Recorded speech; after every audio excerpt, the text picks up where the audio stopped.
they went to the king and asked that he enforce a decree that anyone who worships any god of the king be thrown in the lion's den. When Daniel continued to pray to God, he was thrown into the lion's den.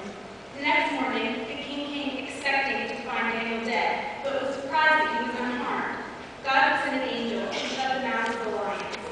Since Daniel had placed his faith in God, he was safe from the lions, and the king lifted him from the den. In a similar situation, the king of Babylon made an image of gold that required everyone to worship it. When 3 men refused to worship anything but God, they were thrown into a furnace that should have killed them on the spot.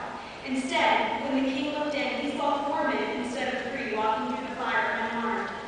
God sent an angel to bring them out of the fire. This too shows us that God can bring us out of any situation as long as we put our trust in Him.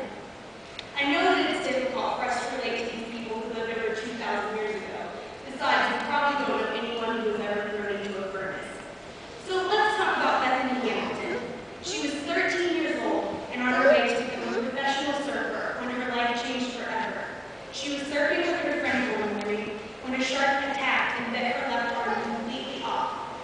Most people would consider this a career-ending accident, but not Bethany. Even when she was still in the hospital recovering from her injury, she talked about returning to her passion. Only 3 weeks later, she was back in the water surfing. Now, 5 years after her accident, she's 18 years old and competing for the World Qualifying Series and trying to qualify for the Women's Championship Tour. Even though this was a tragic event, she never gave up and she kept her faith in God. And now it's paying off. She's doing what she loves again. Take